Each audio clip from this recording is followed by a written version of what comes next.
वंदे पुरुषोत्तमम।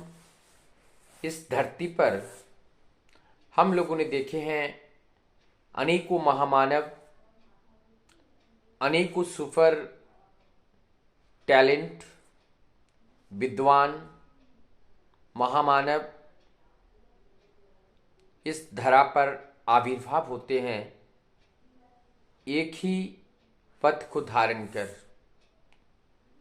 माँ के गर्भ से ही आती हैं। तो हम जो देखते हैं ये महामानव आते कैसे हैं, सभी क्यों नहीं महामानव के रूप में इस धरती पर आते हैं। अगर सभी महामानव के रूप में धरती पर आते तो ये धरती अति सहजता के साथ स्वर्ग हो जाता है। तो किसी भी तरह का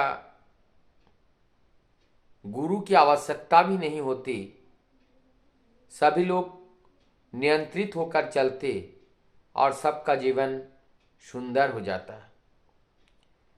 लेकिन ये साधारणतः संभव नहीं हो पाता है। किस तरह से ये महामानव धरती पर आविर्भाव होते हैं, हमारे परम पूज्यपाद आचार्य देव शिष्य दादा एक दिन इस बात को बता रहे थे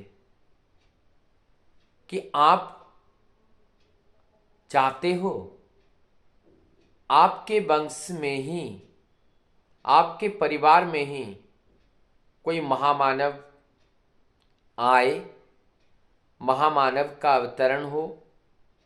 अगर आप चाहते हैं आज से ही अपने जीवन को सही नीति विधि के पथ पर चलना शुरू करो, तो अब हमें इस दुनिया को देखकर सही पथ हम कैसे समझेंगे। इसीलिए सही पथ को जानने के लिए जीवन में उस पथ को बताने वाला कोई हो। इसीलिए हमारे जीवन में गुरुकरण की आवश्यकता होती है, क्योंकि बिना नीति विधि के पथ पर चले हमारे जीवन में कोई भी उन्नति संभव नहीं है। तो इस नीति विधि के पथ पर चलने के लिए जो इस नीति और इस विधि के मूर्त प्रतीक जो विधाता होते हैं, उस विधाता को जीवन में गुरु रूप में जब हम वरण कर लेते हैं और उनका दिया हुआ दिशा निर्देश को जब हम पालन करते हैं और उसी के फलस्वरूप हमारे जीवन में एक परिवर्तन आता है, एक ट्रांसफॉर्मेशन आते हैं, जिसके माध्यम से हमारा व्यक्तिगत चलन, प्रवृत्ति मुखीन चलन समाप्त होकर के एक नव पथ का चलने का एक राह मिलती है। सही से हम चलना सीखते हैं, हम बोलना सीखते हैं, जानना सीखते हैं और परम पिता के उस संस्कार में संस्कारित होकर के हम आगे बढ़ते रहते हैं। वर्तमान आचार्य देव दादा उस समय जब आचार्य नहीं बने थे, जब एक बार लखनऊ में आए थे और उसी समय इसी बात को कह रहे थे कि अगर हम चाहते हैं कि हमारे वंश में, हमारे परिवार में एक महामानव का अवतरण हो, तो आज ही से हमें वही सही रास्ता को चुनकर गुरु को जीवन में धारण करके चलना होगा।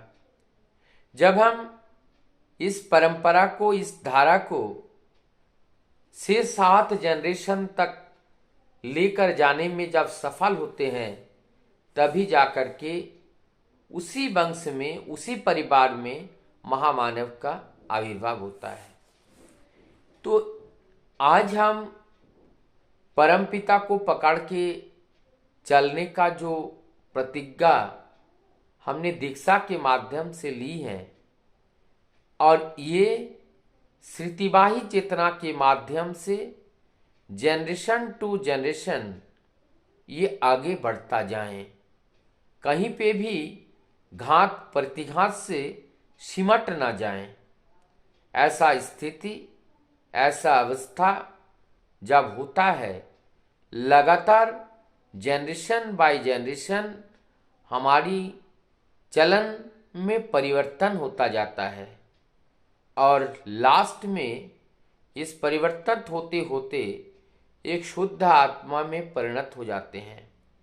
और जो परमदयाल श्री ठाकुर जी आह्वान किए थे, आमी चाही शुद्ध आत्मा, मैं शुद्ध आत्मा चाहता हूँ, तो वही शुद्ध आत्मा में हम जब परिणत होते हैं, इस इथार जगत में बहुत से महान भाव देह या सूक्ष्म शरीर में है, लेकिन वो अवतरित होने का या अवतरण करने का कोई भी प्लेटफॉर्म रूपी माँ का गर्भ नहीं मिल रहा है।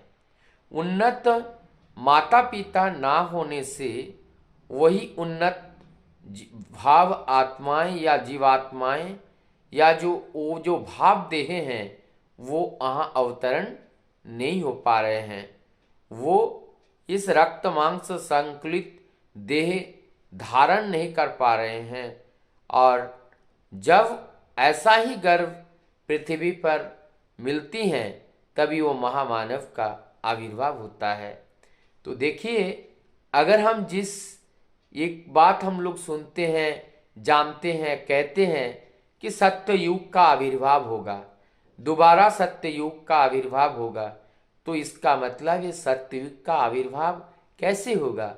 ऐसे ही सत्य युग का आविर्भाव होगा अगर आज ही से हम अपने जीवन चलने का पथ बदल दे, अपनी इच्छा अनुसार ना चले, परम पिता के कहे अनुसार चले, हमारा देखने का दृष्टि वहाँ में आकलन हो, एनालिसिस हो।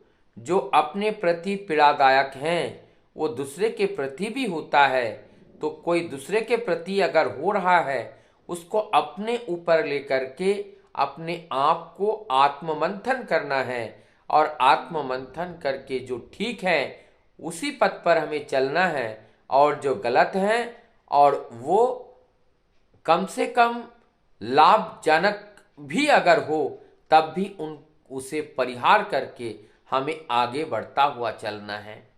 तो इसी प्रकार से जब हम चलेंगे तब ठाकुर जी का जो इच्छा है और वो जो चाहते थे कि एक देव संतान सब घर घर में आए और एक देवताओं का पूरा ये देवमय हो जाए और एक बार ये देवस्थली बन करके और इस मर्त्यलोक में पुनः एक बार स्वर्ग का स्थापना हो। और वो तभी हो सकते हैं जब हर घर घर में हमारी जो दाम्पत्य हैं, जो माता पिताएं हैं, जो होने वाले हैं, जो हो चुके हैं, सभी लोग उस परम पिता की राह पर चलेंगे और जितना भी कष्ट, जितना भी दुख हमारे ऊपर आए, लेकिन हमारा एक लक्ष्य रहेगा कि उस परम पिता को लेकर के चलना। तब एक समय ऐसा होगा कि हमारे हर घर घर में वो शिव, वो देव, वो देवताएं, वो देवी, सारे देवी देवताओं से भर जाएंगे। और जब देव देवताओं से भर जाएंगे तो सब जगह दीप्तमय होगा, आलोमय होगा, प्रकाशमय होगा, ज्ञानमय होगा और उससे एक नए युग का सृजन होगा। और वही नए युग का सृजन हो करके पूर्ण संपूर्ण जगत में वही सत्य युग पुनः एक बार आ जाएगा। और जब उस सत्य युग का आगमन होगा और ये भारत विश्व का नेतृत्व करेगा, तब ये जो धर्म की वार्ता है, बचने का जो वार्ता है, बढ़ने का जो वार्ता है, इसका जो प्रेरणा है केवल भारतवर्ष तक सीमित नहीं रहेगा, अपितु संपूर्ण विश्व में इसका प्रभाव देखने को मिलेगा। जब जो पूर्वतन में, पूर्व समय में भी जैसा होता था, पुनः एक बार वही शक्ति, वही समृद्धि, वही शासन, वही अनुकंपा और वही प्रेम, वही प्रीति, वही करुणा, वही दया, वही ममता से भरा हुआ ये मानव होगा। और ऐसा मानव जब धरा पे आते हैं वही दैवीय मानव होते हैं। और उस दैवीय मानव का जब उनका जो आकर्षण मिलता है, प्रेम मिलता है, तो सभी का जो हृदय है, कितना भी वो पत्थर हो, कितना भी वो कठोर हो, वो विगलित होकर के एक दूसरे के प्रेम में डूब जाते हैं। और ये नए युग का तभी सृजन होता है।